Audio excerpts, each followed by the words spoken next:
Some of the most important sounds in American history were born in places that most Americans, they never stopped to notice. Not in giant cities or fancy music halls, but right here in the little mountains tucked away deep in Appalachia. Places where music wasn't just entertainment, but it was a memory. It meant community, and oftentimes it meant survival. And long before America had streaming playlists or radio stations or record labels, these mountains, you guessed it, they were already singing. This is the first episode of 250 Years of American Music. You know, growing up in rural Appalachia right there in Mount Hope, West Virginia, music was always just a part of life. My dad was a Free Will Baptist minister, and some of the earliest memories that I have are hearing the older folks talk about hymn sings and shape notes and old mountain songs. Back then, I really didn't think much about it because it was everywhere. I heard it all the time. But looking back now, I realize that I grew up around some of the oldest musical traditions in American history. Appalachia has always been a place a little separated from the rest of the country.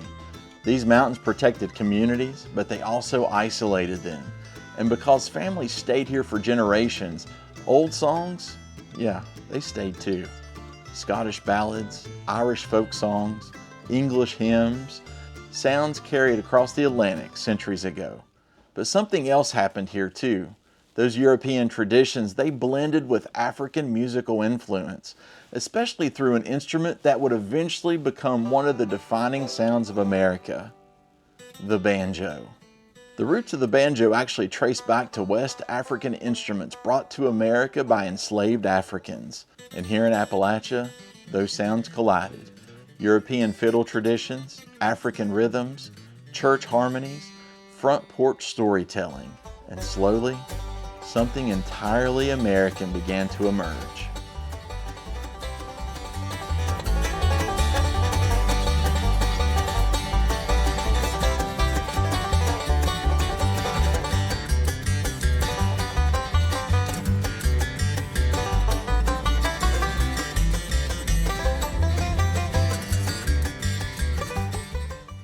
But life in the mountains, it wasn't always easy. Families worked hard, coal mines, timber, farming rocky ground, those long winters, and not to mention the isolation. And music became a way that people would carry joy throughout those difficult times in their life. Be satisfied.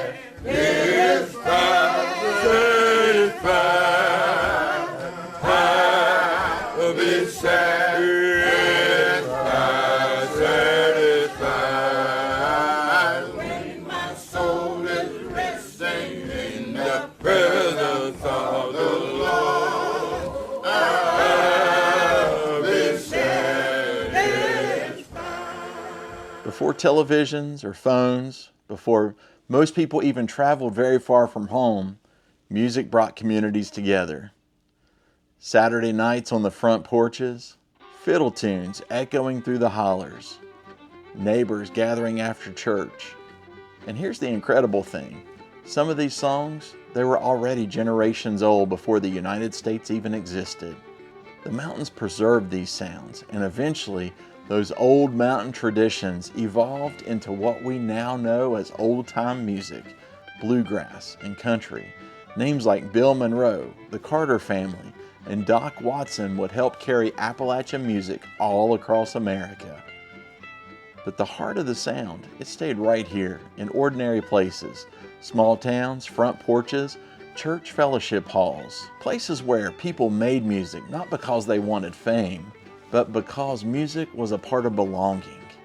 And the craziest part, a lot of modern music still carries echoes of these mountains, whether people realize it or not. Country music, folk music, bluegrass, and even parts of rock music. And honestly, that's the part that makes the Appalachian region so special. These little communities help shape the sound of an entire nation.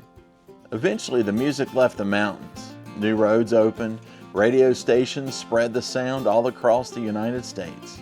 Record companies discovered rural musicians, and those Appalachian traditions, yeah, they eventually helped build places like Nashville, Tennessee, which is actually just down the road from where I live today. But even now, if you drive the back roads long enough, you'll still hear the echoes of that old sound in little churches, at local jam sessions, on front porches after sunset. The music really never disappeared, but it just kept getting passed down from generation to generation. And maybe that's the real story here. Some of the most important parts of American culture didn't come from famous places. They came from ordinary people in overlooked towns. These mountains didn't just preserve songs, but they preserved memory, community, faith, and family, and a way of life that still echoes through American music today. But eventually, those sounds followed the river south, and down in the Mississippi Delta, American music changed forever. Next Saturday night at 7 p.m. Central, we head to the Crossroads, tiny Delta towns where the blues were born and where the sound of America would change forever. I hope you're enjoying this series. We're celebrating 250 years of music, and I'd love to have you along for the journey, because this isn't just the history of music, but it's the story of people and the places that built America. Y'all, I hope you have a great day, and I look forward to talking with you again soon. Bye, y'all.